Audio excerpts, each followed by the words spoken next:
You're now tuned in to The Twisted Truth with Corey Wesley, where everyday conversations take an unexpected turn. Entrepreneur, artist, author, and truth seeker, Corey Wesley is here to challenge the way we think, question the norms, and bring fresh perspectives to life, business, and beyond. With unfiltered discussions, special guests, and real talk, get ready for a show that's bold, insightful, and always a little twisted. Buckle up, because the truth isn't always what it seems. And now, here's your host, Corey Wesley. Welcome to another episode of The Twisted Truth with me, Corey Wesley. Well, today is a special day. Well, every day is a special day, but today is my first attempt to just get on my podcast and talk about, things that are important to me. Although sometimes when people are creating podcasts or just writing a book or just doing something that you want to, be creative, share with your community and obviously share with people and give them some thought. As my mother would always say, food for thought. Actually, that's a really good podcast name, Food for Thought. I never even thought of that, but I digress, So recently I have written a book. Well, it's an ebook, and it was a topic that many people don't want to talk about. I mean, obviously, right now in the climate that we're living in, racism is a word that it's actually a triggering word for some, I would say, and I'm going to be blunt here. For white people, Caucasian people who are uncomfortable with the idea that racism still exists, it's uncomfortable for them to hear that word. I don't want to ever assume that. I mean, we all have biases, okay? And there are some biases that are just instilled in us from a very early age. There are instilled in us in the imagery that we see. They're instilled in us in who we hang out with. They're instilled in us in so many different layers that we don't even realize the impact these influences play on us as human beings, seeing beyond our own biases, trying to understand others, welcoming other ideas that people have. So my latest ebook, it's called Beyond the Fantasy, a Black gay man's truth about racial fetishization. Gay men, Black gay men, or minorities, some, they, we are fetishized. And where does that come from? And, from my experience being in relationships with Caucasian men, hooking up with Caucasian men, a lot of them. And again, I don't want to generalize because, again, you don't want to isolate and trigger people to a point where they not willing to listen. That is a challenge when you're writing. My thing about writing a book, okay? There are these challenges, and in my head, breaking the silence in the gay community is something that I have struggled with, and not that I've struggled with it, but the outcomes of conversations in my past, and maybe it's because of my delivery. It's also might have been based on who I was dealing with, that the reactions of those individuals, negative or defensiveness, maybe put me in a fear zone, as I call it, the fear zone, where you train yourself to be fearful of having difficult conversations because you attempt to do them with the most positive intention. But again, as something my grandmother once said to me, as far as being gay, she said, just because you're ready doesn't mean when you want to reveal that you're gay to your parents or family members or whatever. Her thing was, you might be ready, but the individual might not be. And just because you're ready, you have to just take in consideration the other person. And obviously that's layered and that's a whole nother topic. But it goes into why racism in the queer community, because I think outside in general, and for the past up until today, now that they're trying to erase the idea that slavery and racism doesn't exist, but now clear as day with our current administration, it's clear as day that it exists. But why have these conversations been avoided for so long? And I would say that, in my experience, and again, this is my experience, I'm not asking anyone to validate I mean, obviously, my experiences are mine, and you want people to listen, to acknowledge that that is your experience, whether you want to say it exists or doesn't. That's on the listener to have the open heart and open mind to say, wow, that's his experience. And obviously, I don't feel compelled to always have to defend my position based on my experiences. I think a lot of people feel like you have to validate or give constant examples, because a lot of people feel like when you have these difficult conversations, people get defensive. They take it that you're talking directly about them.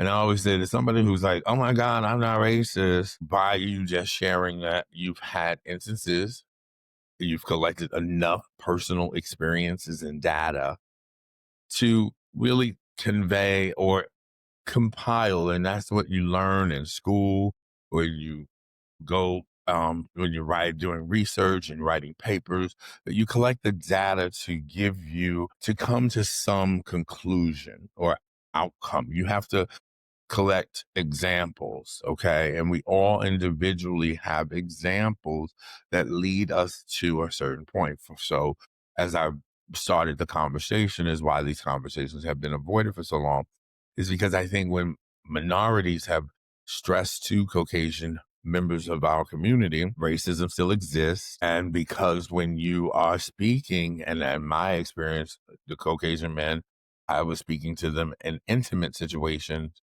they took offense to it because when I said, I'm not, I experience racism in our community, especially on these apps.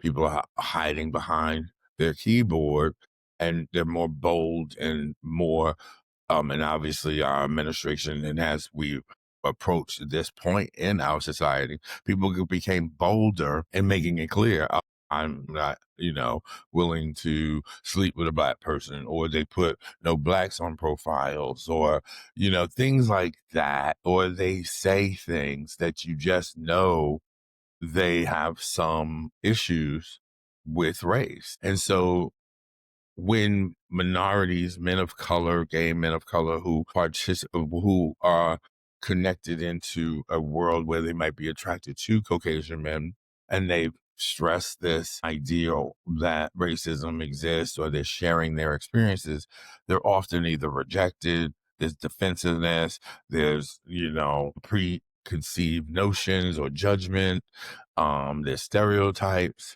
All these things come to the surface, and then it becomes uncomfortable because, as a minority of Black gay man, for me, talking about these issues and having to always prove that it's real to a Caucasian man or a white guy was getting frustrating for me. So then I stopped having these discussions. It honestly, because of their uncomfortability, and me trying to just say, hey, I'm not saying you per se, but acknowledge, listen. And I think white people in general, I think when they're uncomfortable in the idea that racism or people out here in the world are not open, and as we're kumbaya, existence doesn't exist. And just because like white guys are like, oh, you're attractive, you're intelligent.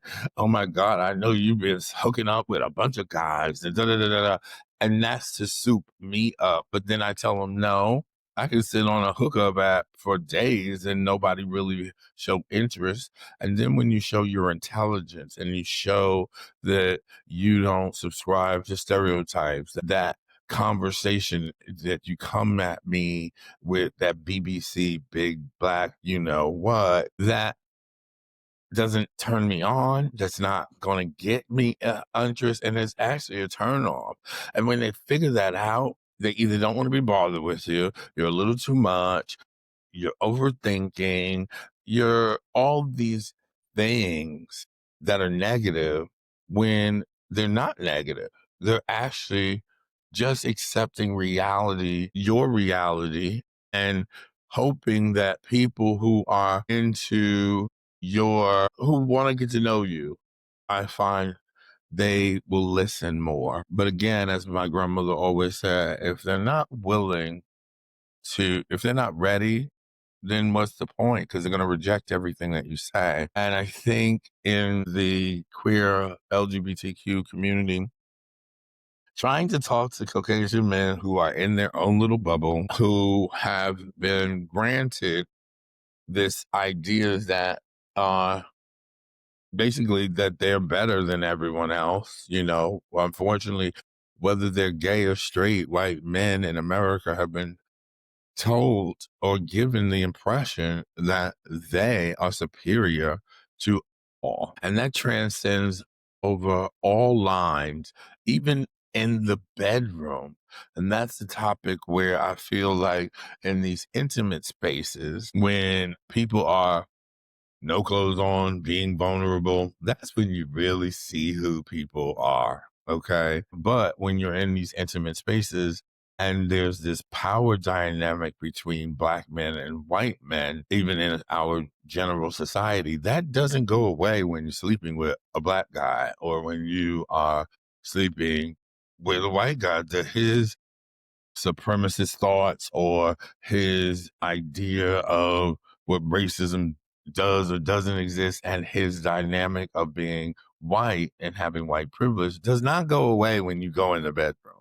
And I think over time that dynamic of, oh my God, this is this power struggle between black men and white men in the sense that black men know that they have a white privilege and they don't want to upset a white guy. I mean, and this is my opinion. You may not agree, you know, but I would say that in my thought process, having these difficult conversations of why it's been avoided for so long is because one, I didn't want to be bothered. Two, I didn't think they're not going to listen anyway. And they're going to, you know, turn it back on me. It's going to turn into a negative situation. And if it's a hookup, why do I care what they think? But then I realize now as I get older, that doesn't help our society grow. That doesn't help our society in any way. And also, I learned over time when I was younger, I would dumb down. I would not want to show that I was an intelligent black man because it makes white guys, unfortunately, feel inferior. Okay. And because they were taught that we were a lower end of society. So we shouldn't be smarter. We shouldn't have more of them. You know, I have this funny story where I met someone, we hooked up, and he came to my house and he's like, oh, this is a really nice Airbnb. Now, if you saw my home and you saw a picture, I have this big, beautiful picture that I took a selfie and it came out like really cool and it's in black and white and it's a, you know, big um canvas image of myself with sunglasses. I look like, I feel like obviously I'm, you know, biased in the sense that it's me and I look good, but I look like a movie star, somebody like, wow. And a lot of people take note to it. It's hanging in my house. So going back to the person who said, oh, this is a really nice Airbnb. And I was like, excuse me? I was like, what'd you say? He's like, oh, this is a really nice Airbnb. I said, do you see that large ass picture on that wall? Why would I be in an Airbnb with a picture? He said, well, you know, some Airbnbs are long term.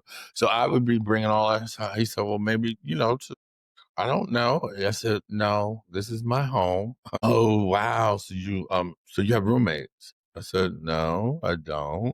So then now we're going down this rabbit hole.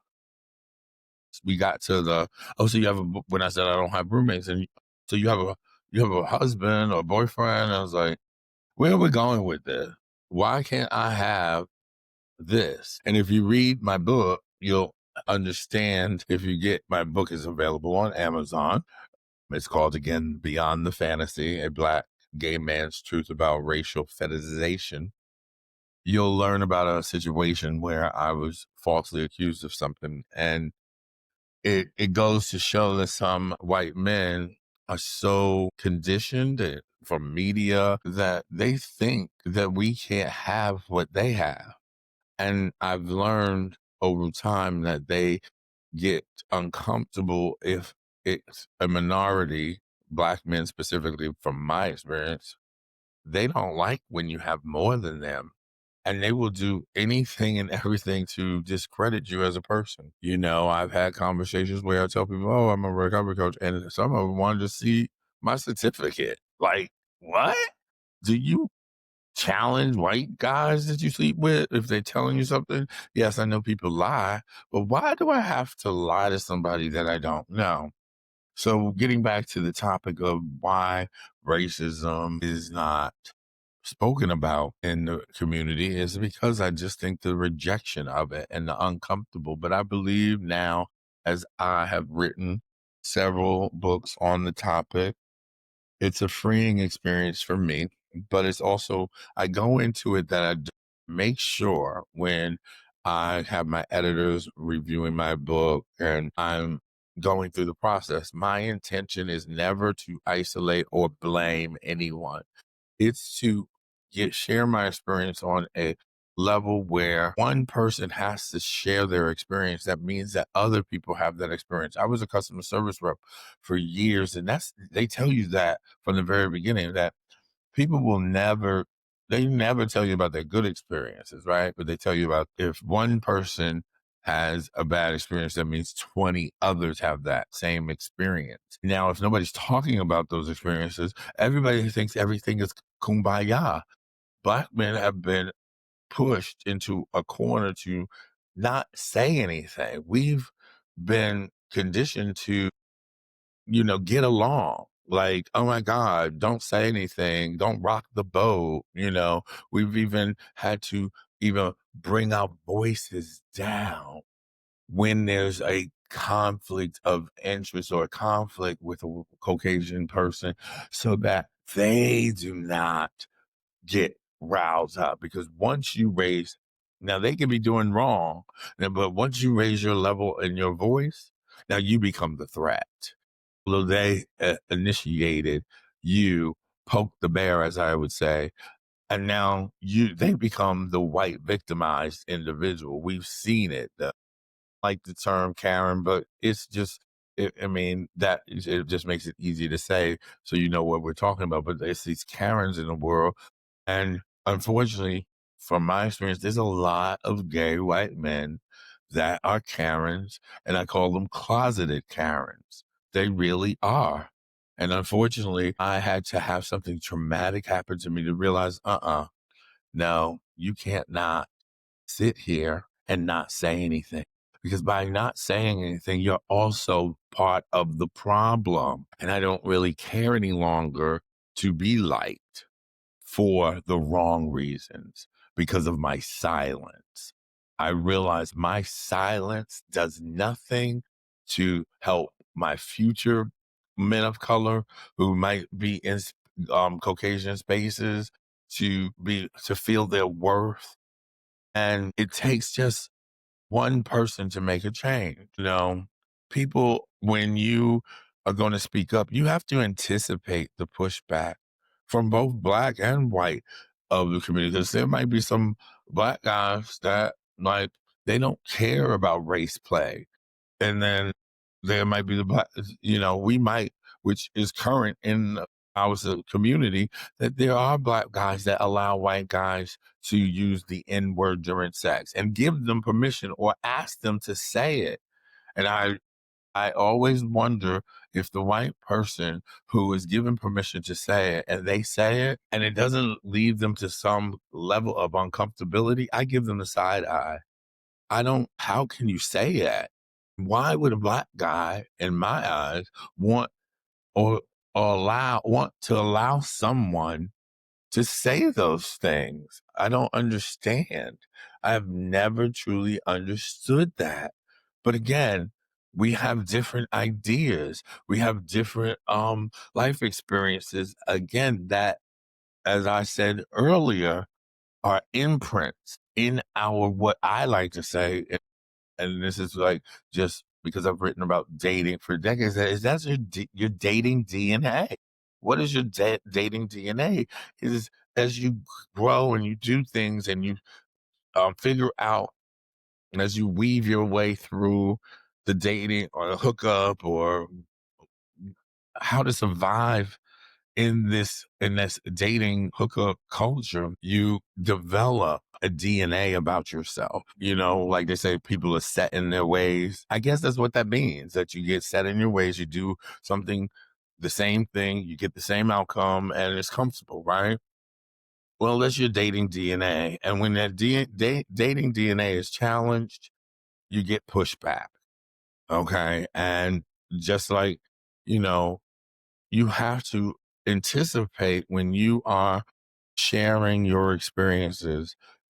It's sad. Again, people don't want to hear it. It's a sexual thing. This is just sex. We don't really want to have deep conversation. But that's when the conversation should be happening, because that's when people start revealing who they truly are.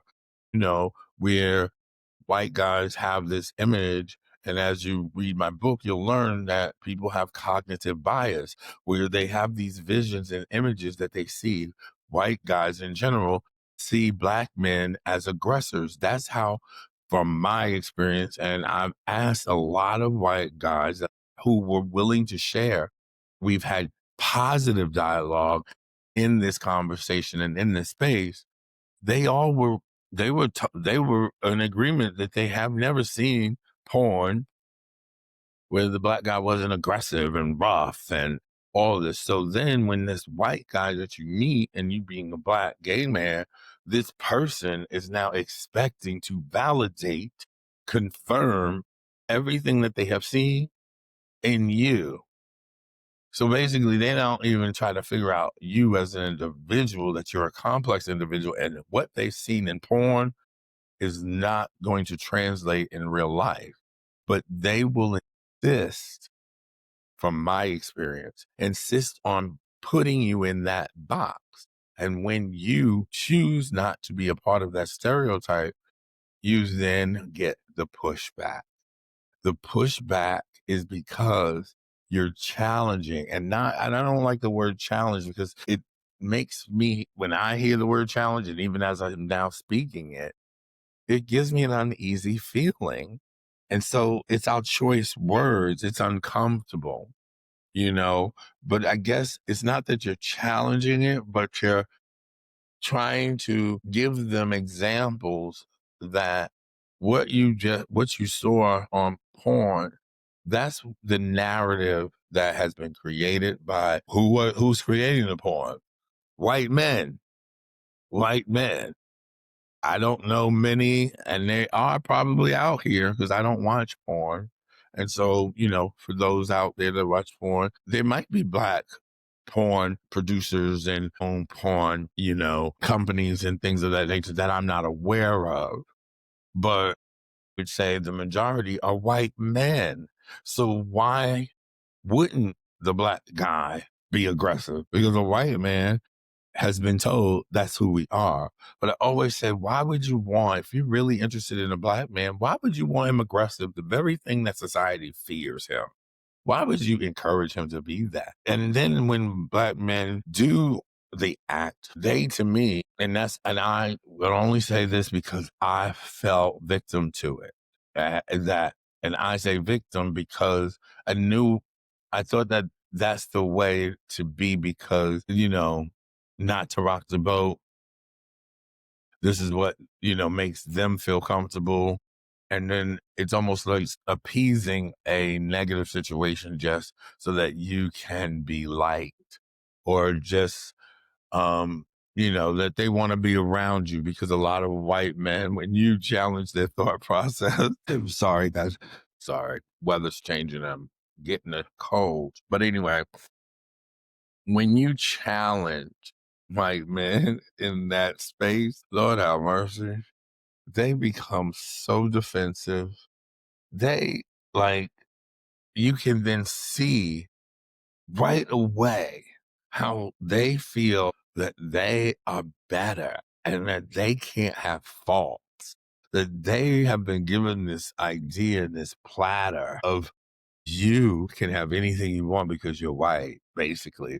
It wasn't given to them in that context, but white privilege is basically saying, hey, you're white, your skin color is white, and you don't really have roadblocks in life. And that is why a lot of white gay men, I feel, cannot survive in the thought process that their family doesn't really accept them as they're gay. And this is you know, the devastating aspect that they can't get over the rejection of, and I know it's very hard to feel that your parents, your family is not supposed to reject you. Obviously, your mother or your father that gave birth to you, you would hope that they accept you for who you are, but that's not a reality. And but because of as they grow up as little babies and mature adolescents, they're still taught, get the idea very early on that their whiteness is more important.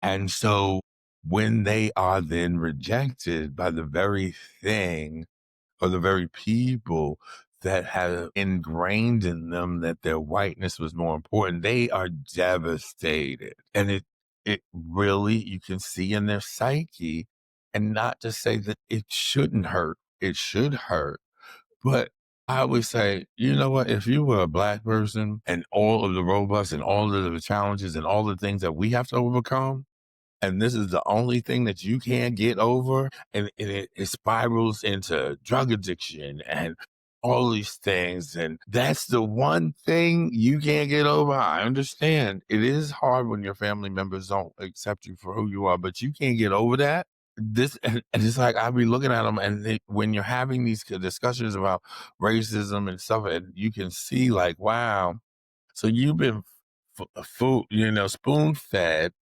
with a silver spoon that your whiteness is more important.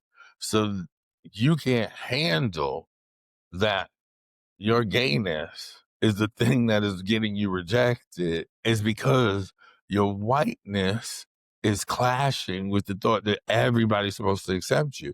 Everything is supposed to be okay. And when someone looks at you who has to get over rejection after rejection, work harder because of the color of their skin, it's a little perplexing to me when I'm like, really? This is the only thing that has really stumped you? This is the only thing?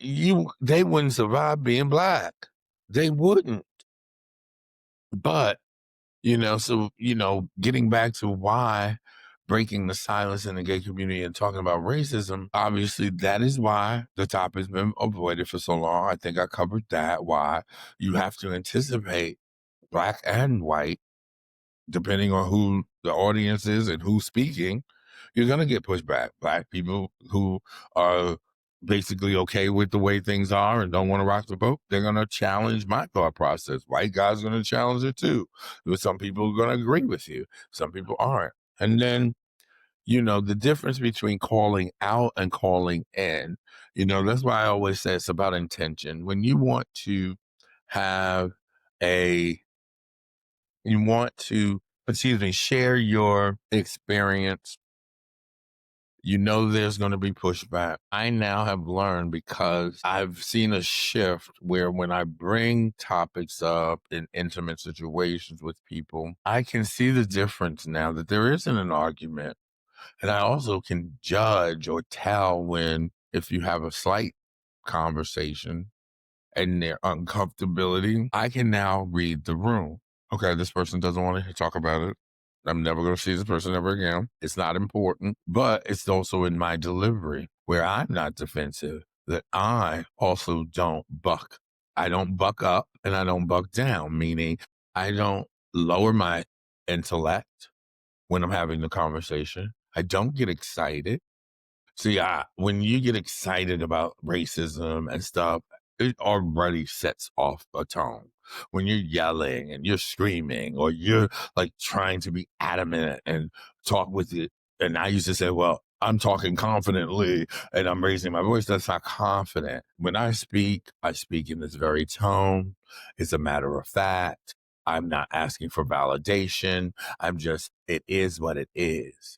When you speak in that tone, that language, where I'm not looking for you to validate my experience, that's when I think people start listening. When you're not out to convince them. See, I used to be trying to convince white guys that racism and their thought processes and their wanting to a black man to be aggressive and why I don't participate and watch porn. I had to then feel like I had to prove to them and why. Oh, if they're not willing to understand, hookups and you meet people and you're like, I don't watch porn. And they're like, really? You don't watch porn? Bye. I just don't watch porn. Now, if they keep insisting, I'm going to tell them why. Because I don't like how they portray black people. It's aggressive. And y'all and that gives y'all a false sense of that's who we are as individuals, because you can walk in being a complex individual, but when you come and hook up with me, I'm reduced to the big black C word, or I'm reduced to satisfy your desires because you want to be with a black guy because you think that's cool. No, that's not why. And so they don't, sometimes I try to avoid that conversation because when they get the truth, it's going to then challenge the thought process. Now, lately, when I've been put into that situation, I have to be very honest. I've been very grateful that people have listened. But again, I don't get excited. I don't want to, I'm not trying to convince them because they already know the truth. I've already asked enough white men that I have met in my past that have agreed with me, that have validated what I'm saying, that I don't seek any more validation from any of them. I know what I'm talking about from my bubble and my experience. And obviously other black men may not have the same experience, but this black man has that experience. And I know that I'm not the only one. I always tell people, when you are thinking about yourself and if there's situations and issues or concerns that you're having within your community or your experiences, you're not the only one. And I tell people you're not exempt. And I know that I'm not the only one, but I also know that a lot of black men are uncomfortable in having this dialogue because you become isolated. People start to think that you're a troublemaker. No, I think of Amanda Seals when, white people in our own community don't agree with her. And she's just trying to give people a thought process to, to think beyond themselves, to challenge their own thoughts. I been on both spectrums and I realized that my silence was just not helping. But I also don't, I guess when you get older, those people listening out there who's over 50, you probably can attest the same. At a certain point, you learn, I don't really care what this person thinks about me. I know what I know. And unfortunately, because I believe in a spiritual sense of us as humans, we're spiritual beings going through a human experience, that sometimes we just know what we know because we're connected to a higher power. And sometimes you don't need to get validation because what you know is what you know. And you may not know how you know it, but you know it. I know you out there saying, yes, because we're spiritual beings. And so, I just wanted to get on here because I've been getting some feedback in reference to my book, and my best friend read my book. He even helped edit it. And I was shocked. He's seen me do so many things that sometimes I think it's not that he's not impressed but I do so many things. I dabble in a lot of things, and I'm a perfectionist in some regard. I have an aesthetic that, after a while, when you produce good work all the time, it kind of was like, oh, that's nice because they expect it. So sometimes I have gotten upset because he's not enthusiastic. But this book, I have to be honest, I didn't even tell him I was writing it. And then when it was pretty much, I said, I need you to edit. So he's like, oh, okay. And then he read it and he's like, wow, this is really good. And he's not even the person that I'm talking to really because he's not that type of person. Obviously, we all have biases, like I said, even me. But he was like, wow, this is really good. And then I didn't have to encourage him to share it with his community and Facebook or whatever. Just looked one day, I looked and I saw it and I was like, wow, he shared that without my encouragement. And I realized that, wow, this book is really good. And I made sure that I wasn't venting. I was just being smart about delivering the message because I didn't want to isolate white men, but I also wanted to empower Black men to know their worth. And it's okay to speak up. I think now that the way that the administration is and where we are, this is the time. This is the time to have these conversations. And that's why I've been writing about this topic because this is the era. Because once this, I guess, as some people say, we're in a matrix or a new timeline. Once this timeline kind of shifts back, and I believe that the pendulum will shift back.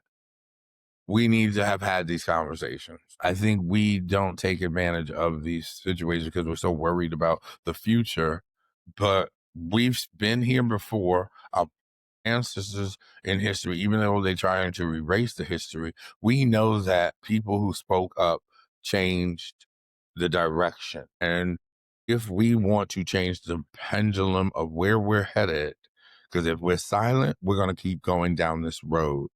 But we need all of the advocacy and the protesting. And the protesting does not mean that you have to go out here marching. You can write an ebook about your experiences, but and it's all about your intention.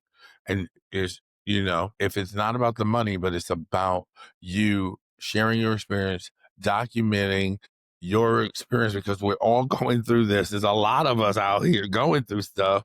And if we're not talking about it, everybody's going to ignore that. Ooh, everything's hunky dory. That's why people avoid having conversations because they think everything is hunky dory and it's not. And so I hope that you have an opportunity. It's on Amazon to download. It's only $7.99. My book is Beyond the Fantasy, a Black gay man's truth about racial fetishization. And I really hope that you dive into the book, even if you're not part of the LGBT community. It's great to know that I call them subsets, they're subcultures of communities, or, within the bigger society, you have these subsets. To know that that exists in this subset, it's just information.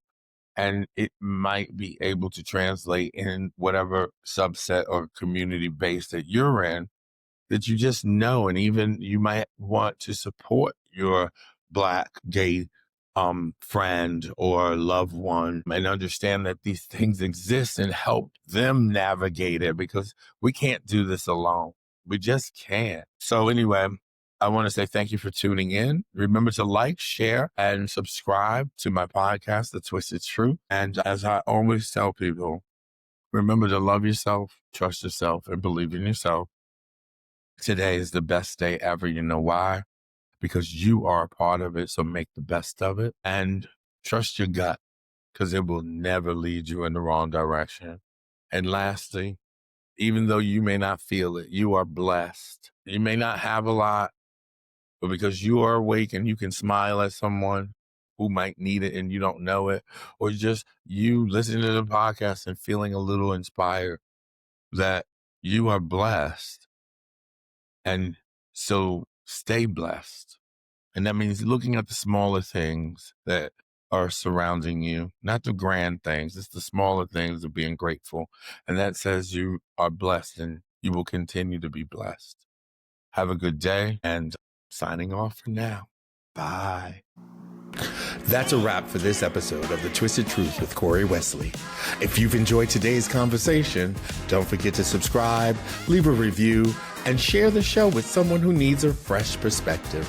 Remember to stay curious, stay bold, and always remember this: the truth isn't always what it seems. Until next time, keep thinking, keep questioning, and keep twisting the truth. See you soon.